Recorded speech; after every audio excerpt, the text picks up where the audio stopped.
How's it going, everybody? Thank you very much. I'm Orlando Ruiz Jr. Appreciate you watching. Welcome to another classic movie review. This movie came out in 1961. It's a Western, and it was directed by Marlon Brando. Also stars Marlon Brando. I think it's the only movie he ever directed, and it's a real good one. One-Eyed Jacks. He reunites with his co-star, one of his co-stars from A Streetcar Named Desire, Karl Malden, in the role of Dad Longworth. Marlon Brando plays the role of Rio. At the very beginning of the film, we see the two of these guys are robbing a bank in 1880s Sonora, Mexico, and Marlon Brando's character Rio looks like he's real casual and just real cool from the very beginning as he's robbing a bank, looking like he's not really caring all that much about what he's doing. Like it's the easiest thing in the world as he's weighing a banana peel after he's shoved a banana in his mouth on these scales, just playing around basically. And so they get out of there after robbing the bank and they go chill somewhere for a minute, look for some feminine company. And Dad Longworth is in some kind of a brothel with somebody, while his partner Rio, Marlon Brando, is with a more kind of aristocratic and respectable woman trying to woo her. And pretty soon she sees that this guy isn't quite the gentleman that he's presenting himself as, and he really kind of sticks with the act. In this scene, we learn a lot about Brando's character Rio, as we see he really is a scoundrel and will say anything to manipulate another person in order to get what he wants from them. And he does have a lot of charm and charisma that he uses to his advantage. And as this woman is kind of being a bit defensive, he really kind of brings her guard down a bit to the point where she does kind of let him in just a little bit, enough for him to present a ring to her to give to her, even though at first she acts like she's not willing to accept it. He's able to get it on her finger, and then he leans in for the kiss, and he pretty much, it's like bullseye. He's got what he's wanted. But then the cops show up, and then he's out of there, but not before taking the ring back from her just a moment after putting it on her finger. The look on her face when he tries to take the ring back from her as he struggles for a second and he hightails it out of there. It's kind of messed up, but a little funny. So Rio and Karl Malden's character Longworth get cornered up in the mountains by the Mexican police, and they're in kind of a standoff where Longworth and Rio have the high ground for a moment, and they only have one horse, and uh, Rio has the idea of one of them going back to some nearby place that's only about 4 or 5 miles away, where he figures there must be horses there, so one of them can go get one and bring it back to the other guy. And so they kind of decide who's going to be the guy to go. And in deciding, turns out that Longworth is the one that's going to go get the horse. And so they have a little, goodbye moment with each other. And then Longworth gets out of there, leaves Rio. Only Longworth doesn't come back. And pretty soon the Mexican police show up. They get Rio. And then we have a moment where we see a little time jump. And about 5 years pass after Rio's been in a Mexican prison. Rio makes the acquaintance of a couple of seedy bandits, one of them being the character of Amory, played by actor Ben Johnson. And his character proposes to Rio that he join them to help them rob a bank that's supposed to be kind of a easy mark.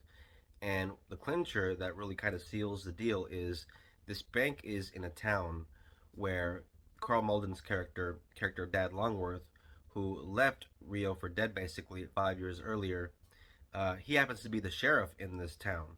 And so, yeah, Rio is really trying to get some payback. Of course, this new information really sparks Rio's interest, and so not long after this scene, we see him arriving at the home of Longworth as he approaches very slowly on his horse. And Longworth spots him from pretty far off as he sees him approaching. And for a moment, he's not quite sure what to expect. And he kind of has his guard up at first because he puts on his belt, his gun holster, and he's just kind of waiting to see what Rio does. And Rio comes in, gets off his horse, doesn't say a word at first, plays it really cool, and pretty soon he acts real friendly towards Longworth. This moment in the film is very interesting and very fun to watch because we as the audience know how Rio really feels about Longworth, given how earlier in the film we saw him expressing his hatred about Longworth to his friend Chico. And so now we see him sort of playing it up as being very kind of cool with everything, not really caring about what happened, like it's all water under the bridge, when in fact he really has this plan of playing the long game basically and seeing how long he can toy with Longworth. And Longworth kind of falls for it. He invites him into his home, lets him stay for dinner, lets him meet his family. Also in the film is actress Katie Jurado, who has a very small but memorable role in one of the greatest films ever made, 1952's High Noon. I do have a review of that movie on my channel if you want to check that out. That is a great western.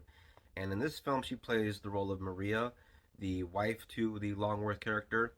And we also have actress Pina Pellicer in the role of Louisa, who plays the stepdaughter, who is a very kind of innocent, naive young girl who really kind of falls for Rio, and he really puts on that charm with her. Rio buys this necklace off of somebody in this little town, and very much like the scene at the very beginning of the film where he's trying to get this woman to drop her guard in order to get what he wants from her by using that ring, he does the very same thing with Louisa, using this necklace, talking about how it belonged to his mother. Because Brando's character Rio was done so dirty by Karl Malden's character Longworth at the very beginning of the film, for the most part you do root for Rio.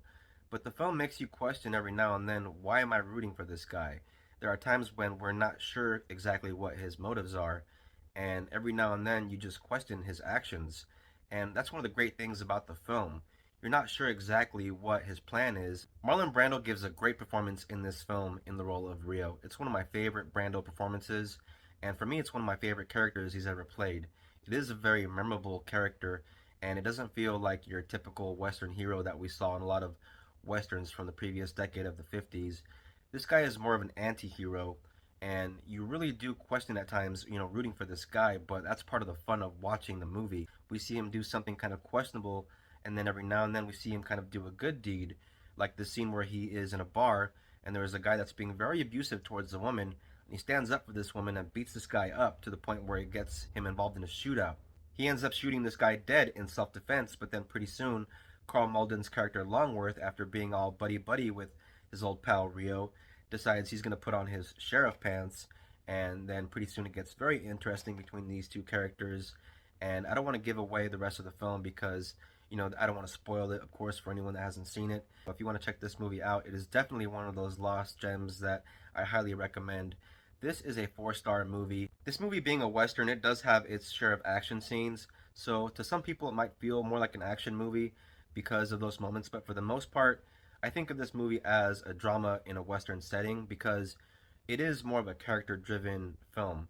And of course, it has some great acting in it from our actors, Marlon Brando and Karl Malden. If you enjoy a good classic, if you're a fan of Marlon Brando, or if you enjoy a good Western, I highly recommend you check out One-Eyed Jacks. It is a 4-star classic, and Brando directed the hell out of this movie. Apparently, Stanley Kubrick was supposed to direct this movie up until him and Brando had some differences in the vision of the film.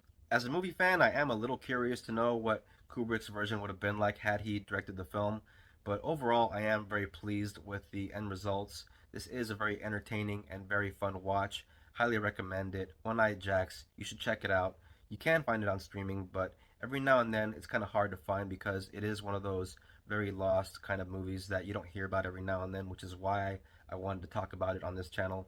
But yeah, One Eye Jacks. They also have DVDs still if you can find them. This is my copy of the film, and you can see there Brando. They're kind of posing a bit. Thank you all very much for watching this classic movie review. I very much appreciate your support. If you're a new viewer, if you're into classic movies, and if you're into this kind of thing, hit the bell, subscribe. Please don't forget to comment, share, like. It really helps out the channel. If you're a returning viewer, thank you very much for your support. And please look out for the next classic movie review. Everybody take care, peace out, and God bless.